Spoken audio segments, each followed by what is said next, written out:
Welcome to Conversation with Haych. It's kicking off season 3. We have an amazing, superb, branched out into so many different things. He's a multi-mobile award-winning artist. Not only that, he's a broadcaster you've seen on Talk Sport, you've seen on Sky Sports, you've seen on the Who Would Be podcast, you've seen him on Channel 4 Sunday Brunch, you've seen him on all these different things, BBC TV and documentaries. He's the author of 2 books, Unpopular Culture and most recently Unspoken, Toxic Masculinity and How I Face the Man Within the Man. The creator of Hello Mate, you have to say that, Hello Mate, you have to say that, and Hello Mate Live. Former viola player, you know. Hi, come on. Come on. Former viola player, the West Ham supporter, the husband and father. Some of you know the Ireland. But he is going to be high. Good, bro. Appreciate that intro, man. Love. Thanks. Intros make me feel weird, bro. Why does it make you show like how much you've done or you're doing? Nah, not even that. I don't like attention. People think because I'm a rapper and all that kind of stuff. But you know, like when you're in a room with someone and they're giving you mad compliments, I'm always like mad shy, don't know where to look, that kind of stuff. But thank you for the effort that you put into that. And you know what makes it worse as well? You just gotta sit there and just yeah, I know, that's what I'm saying, bro. You're just like, So for those who don't know who you are, who is Guvna B? Guvna B, I'm a rapper, first and foremost, a broadcaster, presenter, an author. I just like communicating positive messages inspired by my faith. But aside from Guvna B, Isaac, which is the name my mum gave me, Christian, husband, father, friend, son. I think that's it. That's good stuff. So in terms of kind of like your early years growing up, we'll talk about, you know, your MySpace spitting and how you've passed to kind of heard what you were saying on the MySpace and stuff like that. We'll talk about the battle rapping in year 9 and stuff like that. But in terms of your early teens and like when you kind of became a Christian, what kept you coming to church and what kept you close to God in those early years? Yeah, I think primarily it was my parents, because Ghanaian, Christian, so it wasn't really a choice, you know what I mean? I remember when I thought I was like decent at football, and back then the football matches used to be on Sundays. And so couldn't go football matches or football training or anything like that. But yeah, church was just a non-negotiable from a young age. You know what I'm saying? Was it like, yeah, I want to go? It was just like, nah, you're going, man. That's just what we do. But aside from that, I think I always had faith, or I always had belief in something from a young age. I used to look at like nature, and I remember thinking, it's mad weird, but I used to look at my hands and think, rah, both of them are the same size. That's mad, yeah. I believe someone created this. So I think I never really struggled with the idea of faith or believing in something greater, but my parents definitely embedded the whole, you're going to church and God is the person that enables us to do what we do and provides for us and that kind of stuff. So yeah, faith was there from young. Okay. So then you move on to kind of becoming a rapper now. What I really want to speak about is you being in year 9, battle rapping, I can imagine in the playground. Yeah.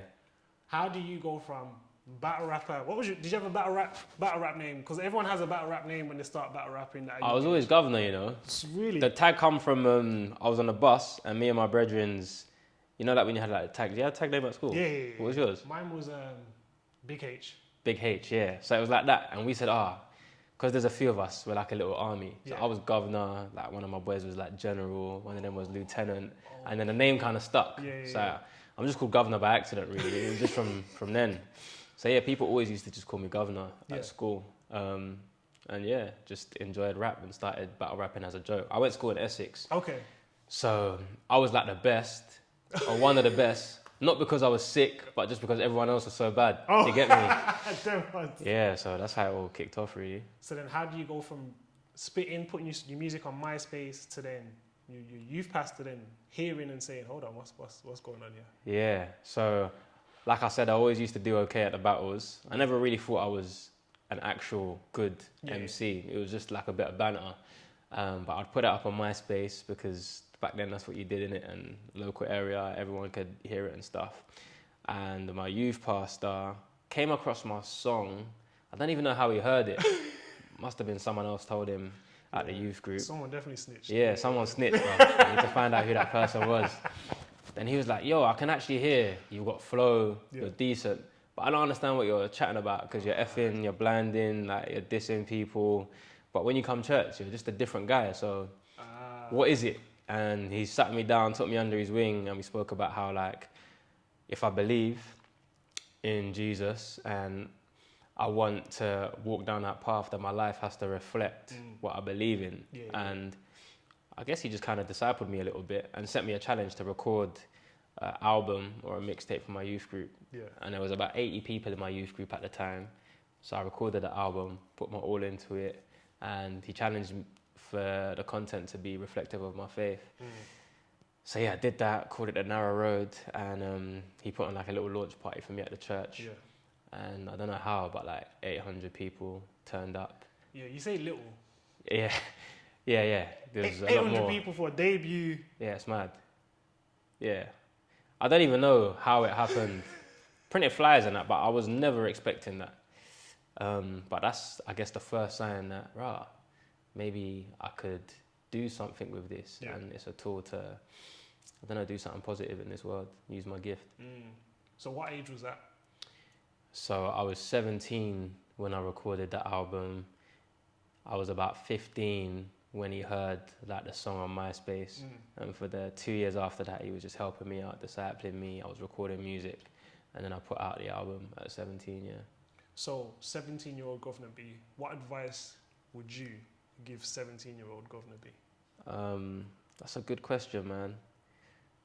So I always talk about Isaac and Guvna B at the same time because Guvna's like the music and the gifting and all that kind of stuff. And I feel like Isaac they're the same person. But when I talk about Isaac, it's like the who I am. Do you know what I'm saying? Yeah. And I think the advice I'd give myself back then is you got to look after the puddles before they turn into floods. And it's something that I wrote about in my book. And what I mean is, at that age, I was struggling a lot with like temptation, like girls, insecurity. I had like a big gap in my teeth. And I think because I never really felt comfortable in my own skin, I was acting up and trying to be someone that I wasn't. But I didn't share how I was feeling with anyone, and I didn't share any of my struggles. And I think that when I got a bit older, because I didn't share it, it turned into more insecurity, and the temptation turned into like pornography and all that kind of stuff. And I always think back that if I just told someone at the time when I first struggled, it seemed like a big thing back then, but because I got into so much deeper stuff after, I realized it wasn't actually a big thing. Yeah. So I would just share my struggles really early on. That's the advice I'd give myself. And yeah, look after them while they're little puddles, because if you don't, they turn into big floods and they're harder to deal with. Why? So true. And in terms of Guvna, as an artist and a musician, so you got to cut out the noise, man. Because my parents are like super ambitious. So they brought me up to have no limitations and think that anything was possible. Yeah. And funnily enough, when I started going to church and stuff like that, that's when the restrictions started to come, which was weird. So it was like, you rap and you're a Christian, so you've got to make gospel music. And then I was like, all right, cool. But also like CCM and like sung worship. And I was like, you can't really listen to like the Matt Redmans and that kind of stuff or do songs with them or whatever, because like the gospel guys are over here and them lot are over there. And then also like Kano, D-Double, the Grime scene, you can't really do that. And it was just so much. That's a small box. Yeah, so many like rules and limitations and that kind of stuff. And so the advice I'd give myself is just cut out the noise and have some good people around you that can give you good advice, but also make you and help you believe that anything's possible. Because I think, with God on our side, anything is possible. And obviously there's stuff to do with doctrine and what's right and wrong by God. Yeah. But if it passes those tests, I think anything goes, and I think I try and model that in what I'm doing now. There's no reason why I can't be doing writing books and doing music and doing sports stuff and all these other things, And it's crazy that at such a young age you had such a small box put on what wasn't even developed yet. Yeah, I blame this DVD. Did you ever watch the Truth Behind Hip Hop? Yeah, that killed it for everyone, boy. Yeah, listen, we had a Bethel Conference Centre. Some guy came and he was like, yeah. Oh, was he there? Yeah, he said, get all the youth. What all the youth we're going to talk about it. So we was there and we were watching, and obviously put the DMX picture up, when DMX is in the blood and all this kind of thing. So he was like, yep, so listen to this backwards. Oh, yeah, the backwards In reverse, thing, the bro. backwards thing. They're saying, Yeah. they're saying the devil is coming, but you don't hear it. And then there was a Beyonce song in there as well. Yeah, I remember Jay-Z that. was in there.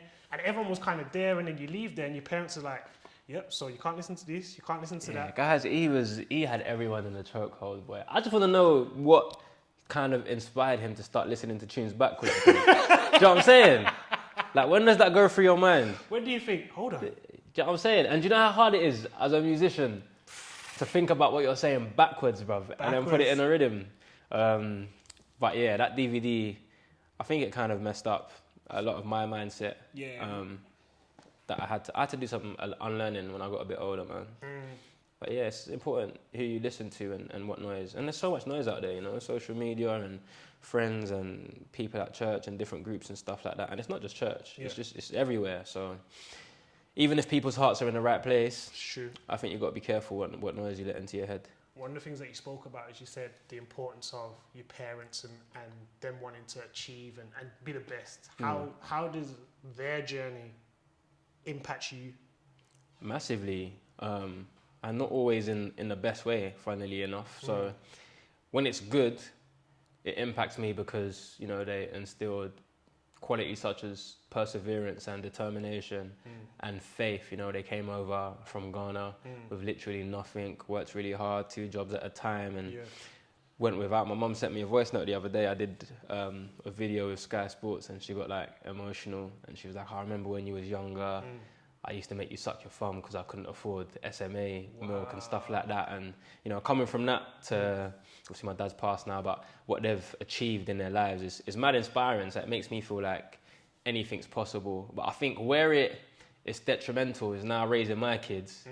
It's like I'm hard on him, but I don't need to be as hard because I'm in a better position than my parents were in.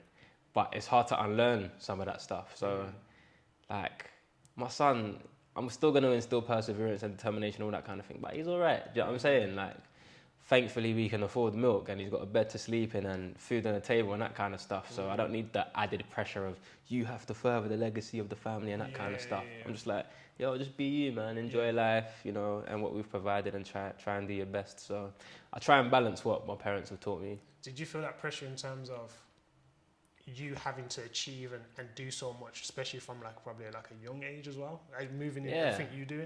Definitely. And I think it's a hard line to walk because you don't want to take for granted the sacrifice that has been made for me and my younger brother. You know, my parents, they probably had dreams of their own that they had to sacrifice. Put to one side. You know what I'm saying? Put to one side. So I don't want to waste that. I want to respect it. But at the same time, I'm a human being with my own hopes and my own dreams.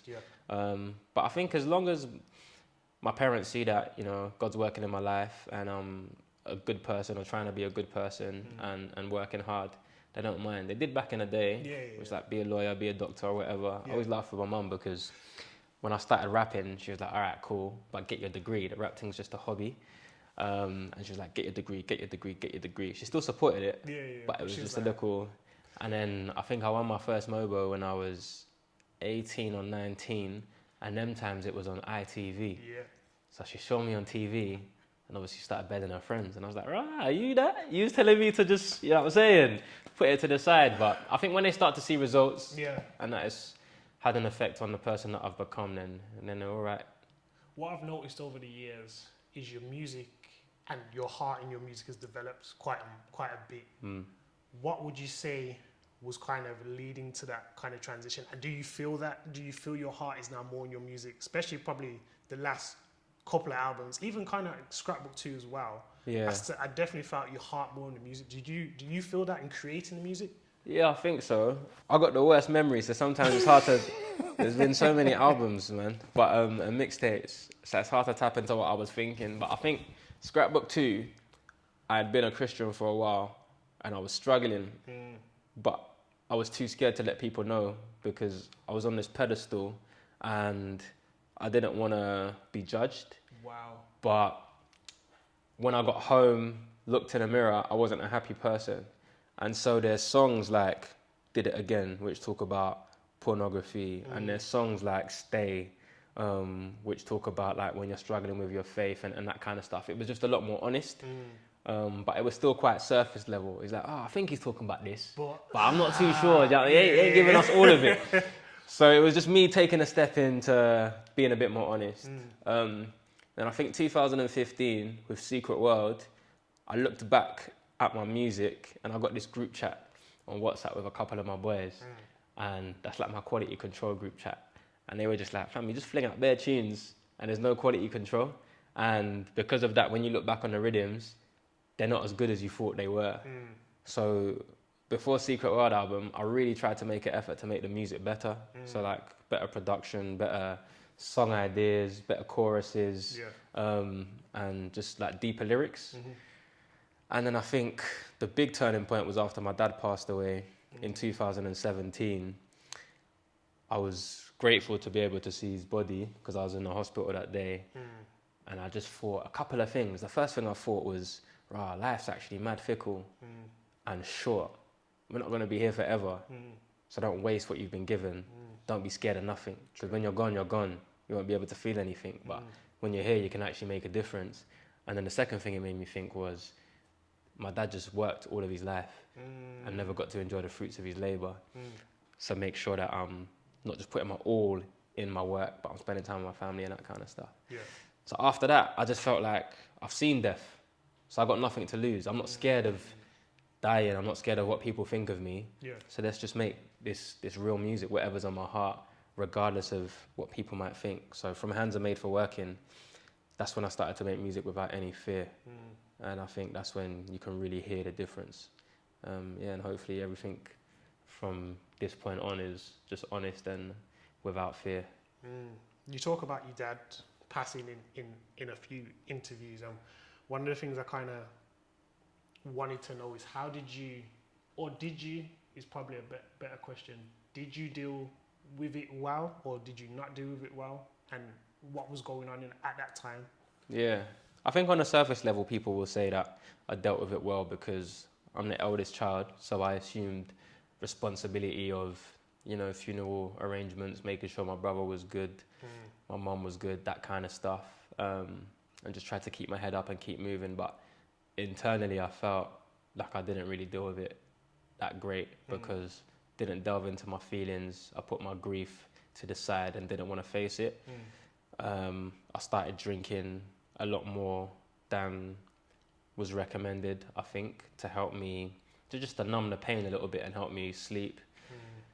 And then it was my wife that really challenged me. I think she took it easy for the first few months because she could see I was going through a lot, but then she was like, nah, if you're not careful, this will actually ruin you, make or break. So that's when I started to see like a therapist. I started to stop drinking. I actually had a bit of a breakdown in America. I was on tour with Matt Redman like 3 months later. And on the last tour day, I just went to the beach and I felt really heavy when I woke up that morning. And then I got to the beach and I just started crying. And that was the first time I cried in years. And I felt that I wasn't just crying for my dad, but it was a release of everything that I've held in for, the last decade or two.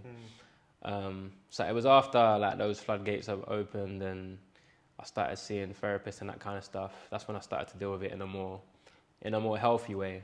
But we all deal with grief differently. And that was the first person that was super, super close to me that I've lost. And so I was in uncharted territory, you know what I mean? I didn't know how to deal with it. But yeah, hopefully, touch wood, I don't lose any more people soon. But hopefully I'm better equipped to deal with it.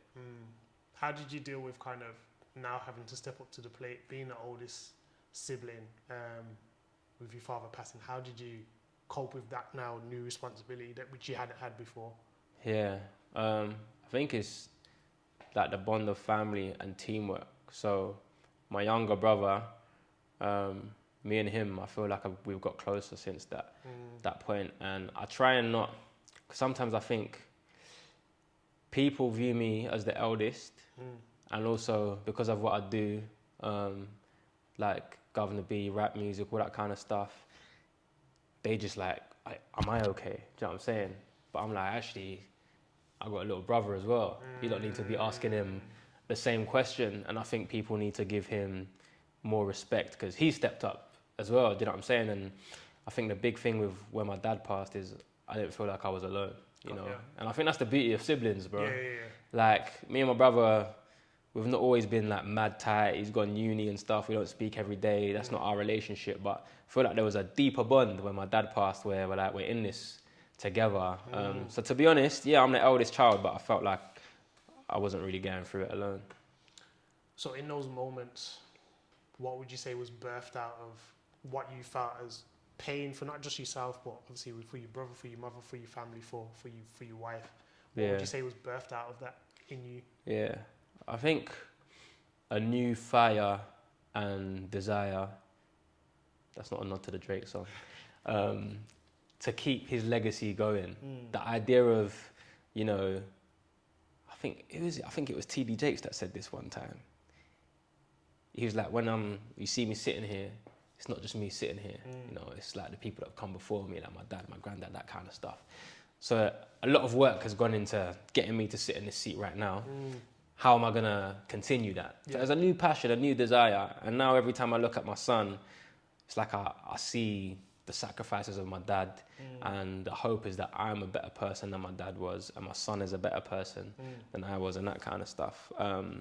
And yeah, everything my dad did well for me to do well as well, and everything that he didn't do so well for me to learn and do well, like communication. Like when I got married, most of the arguments that we have in marriage is because I don't communicate and I'm not equipped to communicate. So it's, you know, learning to do those things. So the legacy is alive and the generation keeps pushing, man.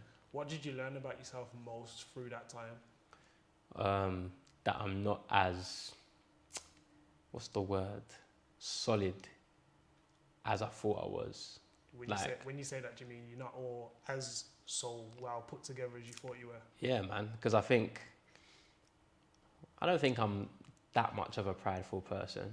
My wife and my friends might tell you different. But any pride that I did have, or any pride that I do have, probably comes from me being like level-headed, and I'm always in control, and I'm well put together, and I'm very well organized, and that kind of stuff. So when my dad passed and I clocked, actually, fam, man's all over the place. That was a humbling experience, and a reminder that I ain't king of this castle, boy. God's in control, and none of us we're not Terminator, you get me? Like, all of us, we've got something that might undo us. And for me, it was that experience. So that's probably the main thing that came out of it. And I think it was good for me as well, that like, everyone needs God, man. And that's the thing, when someone passes who's quite close to us, especially if I'm similar to you, I feel like I've got control of every situation.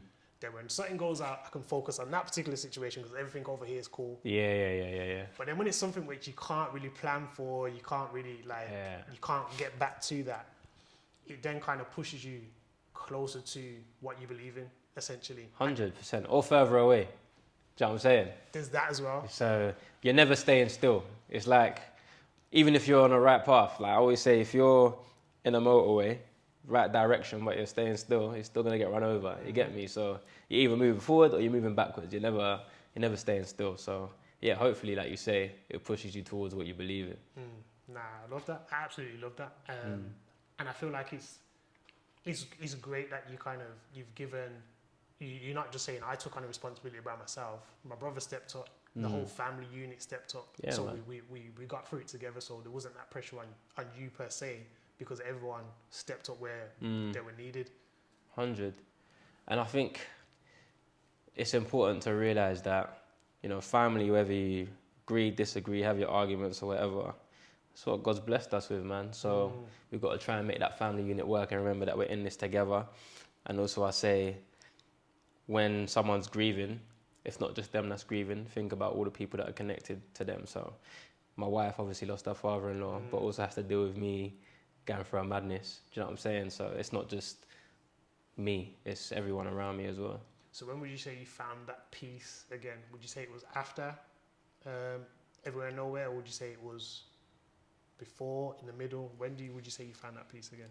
I don't know. Peace is a weird one, man, because I don't think it's a destination for me. Like, I don't arrive at it and then I'm peaceful for the rest of my life. I think I got to ride the waves. So I might feel like today I feel mad peaceful.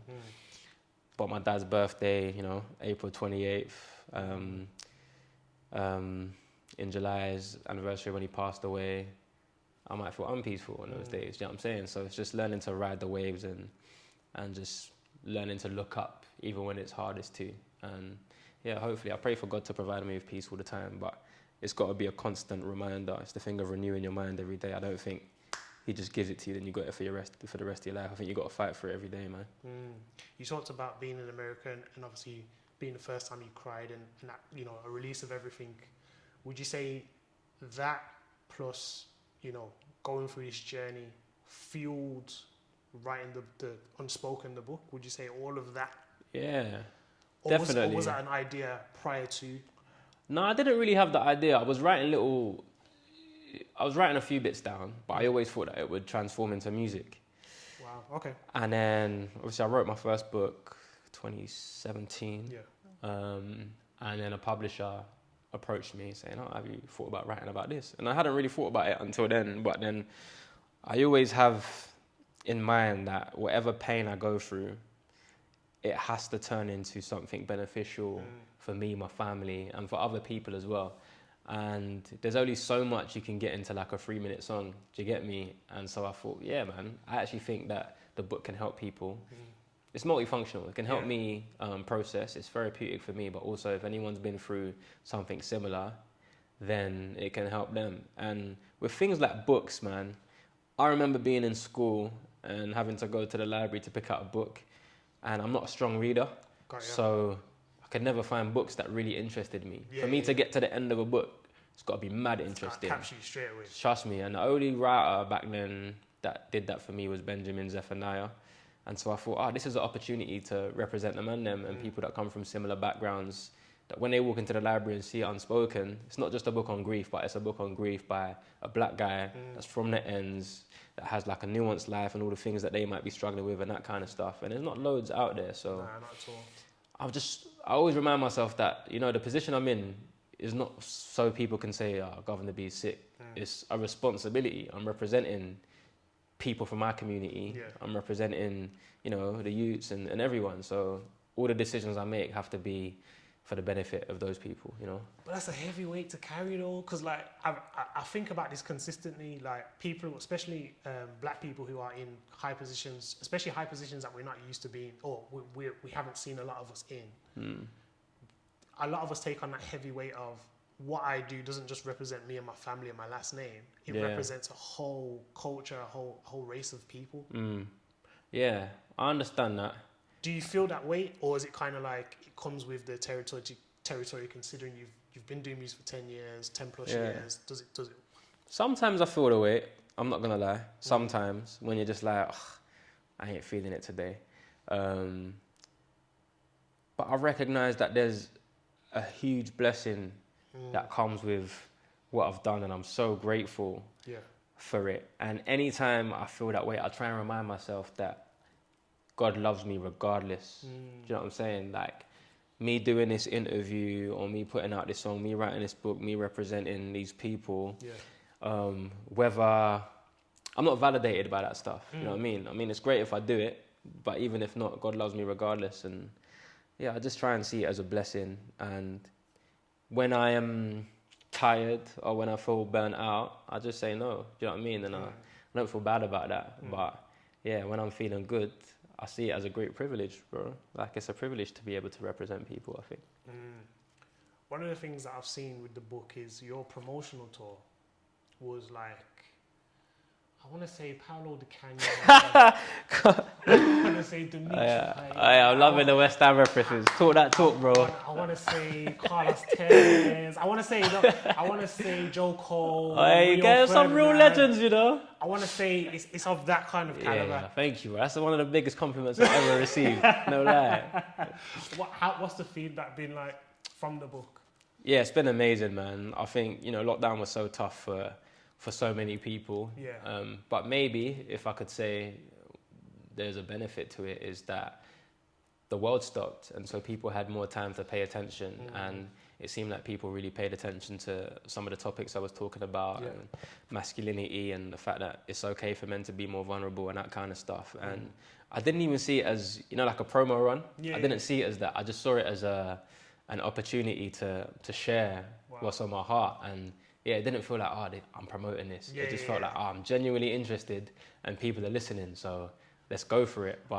And you know the wickedest thing, I gotta say, a lot of stuff that's happened in my life, from the outside, it looks like, he's sat down and it's strategic and he's done this. But bro, 95% of the stuff is just favor and God just putting it into my lap and me just making the most of the opportunities. I do sit down, I do plan and stuff, but when I look back, I'm like, it's God, bro. Basically, what you're telling me is you've planned, but the plan isn't nowhere near to what actually happened. No way. Obviously, people say mad stuff like, I want to do this and I want to do that. But that's just from my mind. There's so many other minds that have to be involved, and it's got to be someone at the publishers that's thinking a certain way, and someone at Sky Sports that's saying, yes, do X, Y, Z. And I ain't that clever to make this person think that and that person think. Do you know what I'm saying? So all things work together. You know what I mean? Romans 8:28, I think it is. All things work together, man. And I feel like God's, he's blessed me, and I'm grateful. So let's talk about Sky Sports and the new things, the new areas that clearly Guvna B is just absolutely killing the smash at the moment. How do you feel going into that new area, kind of the punditry, the broadcaster kind of area? Obviously, you've done your podcast with the Lost Tapes and those types of things, but this from sports, especially with the club that you love to your heart, Forever Blowing Bubbles, those types of things, and whatever. How do you feel moving into that new avenue? Of who you are? Bro, I feel so excited because I'm just excited by anything that shouldn't make sense or that feels impossible. And whenever someone tells me, you can't really do that, or that don't really make sense, you've got to think about this, I try and find a way to make it work. So I started out as a rapper, and then I used to feel underqualified when, knowing your car insurance and your mortgage applications, you're like, what's your job title? I'm like, musician. And then they'll be like, what do you play? I'm like, I'm just a rapper. I don't really play an instrument like that. And then they make you feel like you're, do you know what I'm saying? So I'm like, all right, cool. Let me learn piano. So I'm like learning piano at the moment. And then I'm like, I'm a rapper. Can't really sing, but let me sing on Cast Your Cares or whatever. Let's see how it goes. And rappers don't really write books. Let me just write a book. Anything that I'm not meant to do or doesn't make sense, or there's a limitation there. If God's given me the peace, then I want to prove that you can do it, and I want to be fluid, and I just want to meander through all these different spaces. So all that stuff excites me.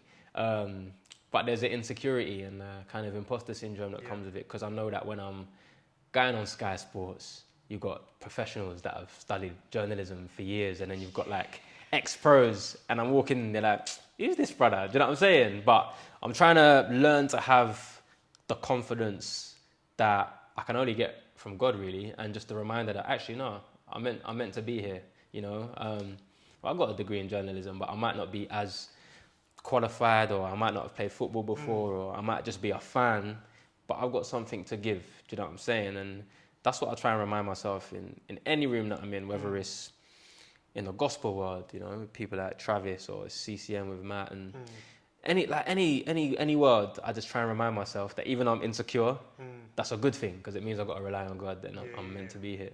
And I think it's crazy to think that someone who I've watched kind of grow music in the music industry, someone who's expanded out, you got songs with D Double, Rich, these are people that we grew up on.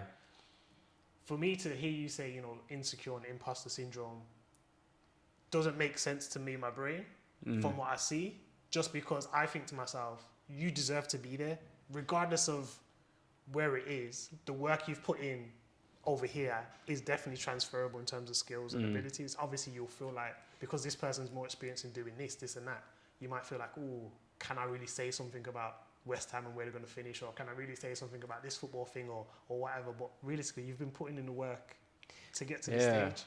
Yeah, no, I see it from your perspective, 100%, and I agree. But then from my perspective, it's, all right, I've done a tune with Wretch and D Double, but I ain't selling the numbers that they're selling, or I haven't got the following that they've got, for example, in that world. Or it's like I'm comfortable everywhere, but I don't belong anywhere. Do you know what I'm saying? Yeah, so as a gospel artist, you got Lecrae. All right, who's Guvna B to Lecrae, or do you know what I'm saying? As a singer, you got like, you know, all these guys, and I'm comfortable in these spaces, and I feel like I got something to give, but I'm not levels like the specialist in those fields. So that's where the insecurity comes from. Yeah. But I've learned that I don't need to be the biggest or have the most following, or I just need to be me in all these spaces, and you know, maybe that's enough. Because people gravitate to you. It's not so much to the numbers or whatever. People gravitate to who you are, not just who Guvna B is, but who Isaac is. So even when you talk about Guvna B moving from music to so forth and so forth, what I feel and I get from, especially from this conversation, is Isaac always had these things within him. A lot of people have said that to me recently. It's mad. I feel like it's a way that God keeps reminding me. They keep saying stuff like it's not about, you know, what I do or what I've achieved. It's just like about who I am, which is why I can go into any room, and as long as I'm just being me, that's enough. Which is like a weight off my shoulders, man. Yeah, because a lot of these things aren't you coming out of your comfort zone or not coming out of who you are. It's you just showing people the other side of what you have. Yeah, no, 100%. It's definitely me coming out of my comfort zone. Right? Yeah, 100%. But yeah, no, I appreciate that, man. Nah, seriously, and I think a lot of people look up to you as well because your longevity, not just in music, but now you've been able to expand into all these different kind of areas. What advice would you give to people who are trying to start out and trying to move into these different things, whether it be music, whether it be sports, whether it be whatever they're trying to move into? What advice would you give them in terms of starting and then producing longevity as well? Yeah, well, I think you've got to start out, and you spoke about this a little bit, but peace, man. I can't move without peace, and I think peace kind of, it develops into like confidence. So if you have peace that you're meant to be doing something, you know, whatever you think you're meant to be doing, I think just go for it. But the consistency part comes from renewing your mind, genuine passion, realizing that God's probably going to use you to achieve something bigger than your mind can fathom, but it might not look like what your mind is fathoming. So being open to when he throws in a little curveball. But yeah, I think if you love it, you just got to keep going. I've got a theory that might not work, but in my head I tell myself. Break it down for us. But I just think if you're good enough for long enough, then things will happen. Okay. So if they're not happening, one of the two things. Try and develop your skill level so you're better. If they're not happening, keep doing it. Got ya.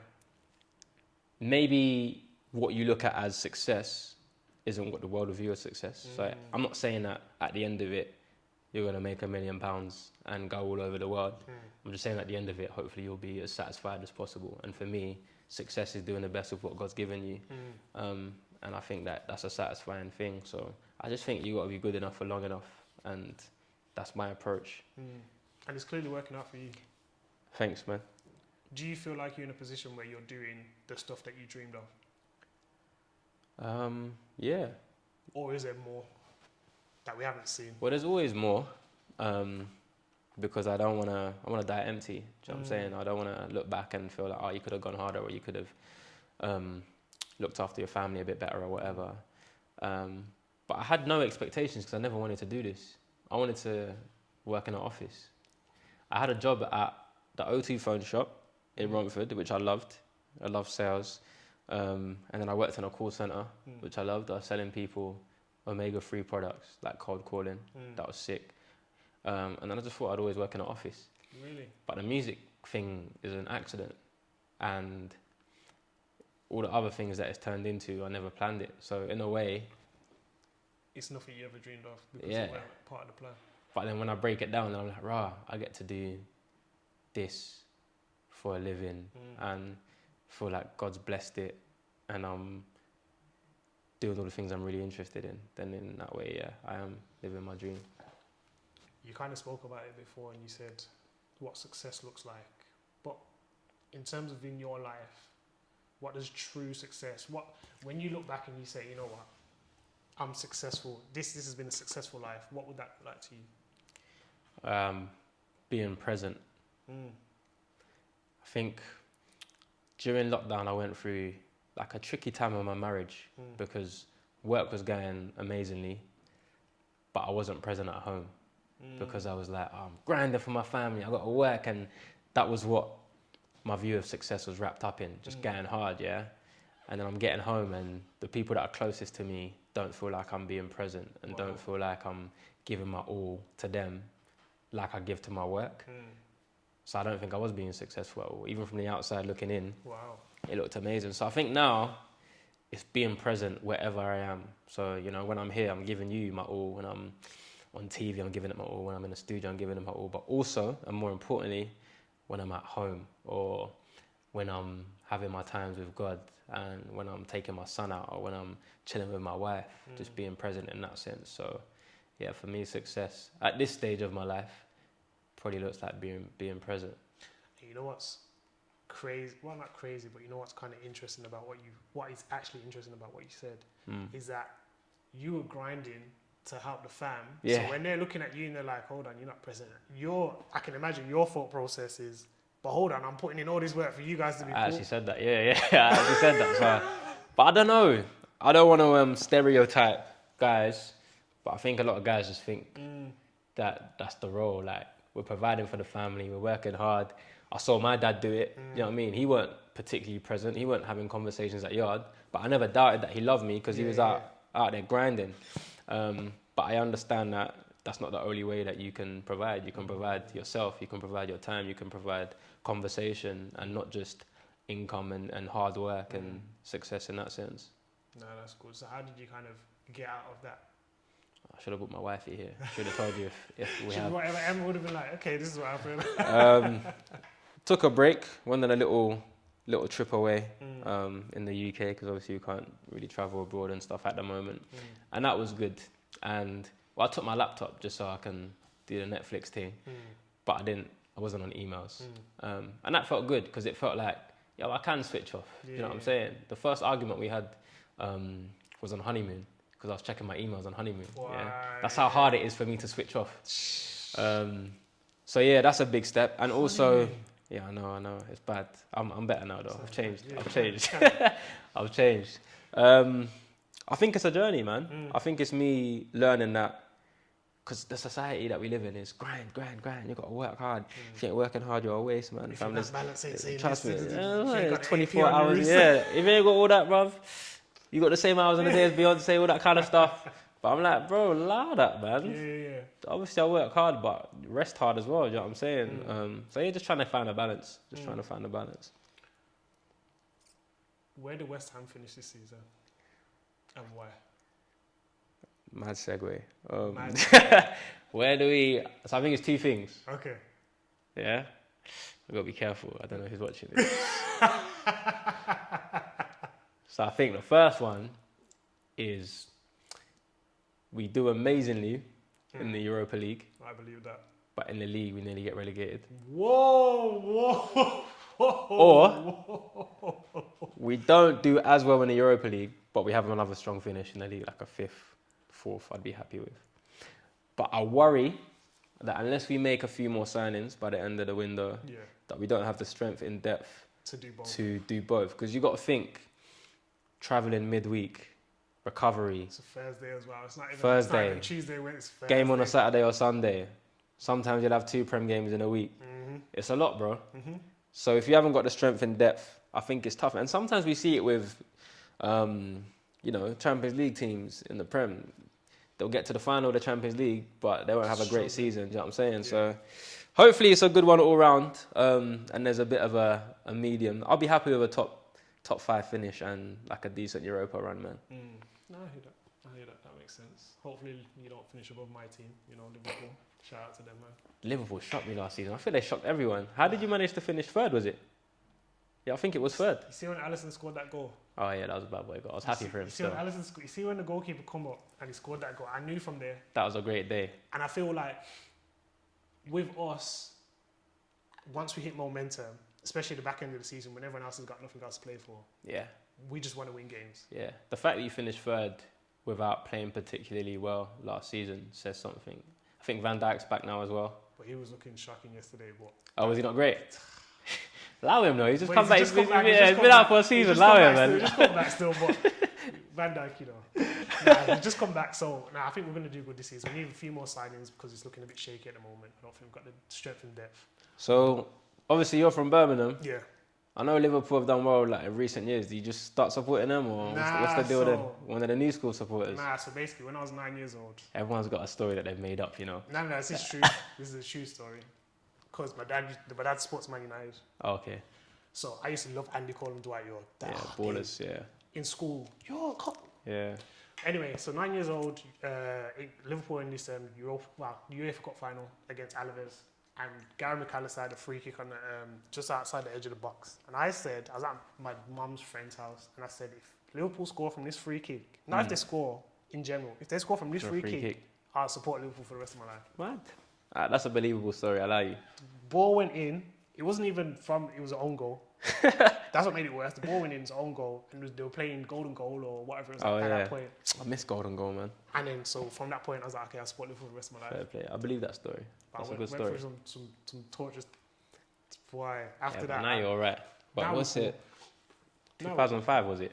The Champions League final. I cried half-time. That game. That's a story. Last question for you before we get into the football thing. With where you're at now in life, what advice would you give to yourself? I'm trying to rein in my paranoia, you know. Okay. Explain that one though. I feel like it's just easy to get paranoid these days. Okay. Because I'm doing a lot of stuff, and if I'm focused too much on what people think of me, I'll start going mad. I hear that. So if I think, do people think that what I'm doing doesn't make sense? Or do people think that this music isn't good? Or does this guy even like what I'm doing? Because I respect him, but I've seen that he hasn't commented on my thing or reposted my... And you can get paranoid, but these times, them people, they're not even thinking about you, or they love you, or they think you're cool or whatever, but you're thinking all these thoughts in your head, and it's making you paranoid. And so I want to rein in this age of social media and so many thoughts and so many opinions and captions and that kind of stuff.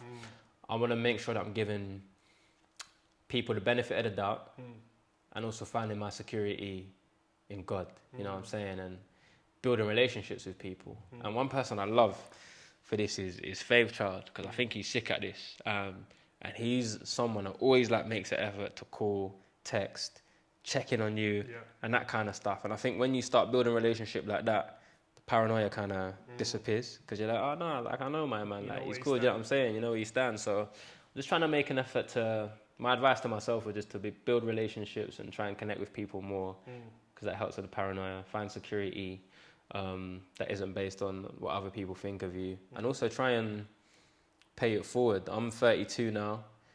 I'm not Jay-Z, so I'm probably not going to be rapping when I'm 48, 50. I don't want to be. But like, have I left the door open for next man to come through and do a lot better than what I've done? Because I think we have to challenge ourselves to do that. Like, it's that thing of we always want people to do well, but never better than us. And I'm trying to just delete that from my mindset and think, no, like, people have to come through and do more than I have done. I'm still part of the story. I still played my part, but it can't end with me. You know what I'm saying? It's got to keep moving. So yeah. Guvna, thank you very much. Love, bro. Appreciate your time. Long time coming, man. Listen. Thanks for having me on the proper thing. You tried to do the Zoom thing. You weren't trying to rate me. I seen Becca, I seen Called Out, I seen Faith, seen Triple. Try to say, just come on the screen for Guvna's one. So I had to... Don't let Guvna jiggles you. People at home, don't let Guvna jiggles you. Thank you for... Allow it. Don't try it, fam. Try the Zoom thing, you know. Disrespect. This big conversation with Guvna B. Don't let him jiggles you, you know. Love. We'll have more content for you coming very, very soon.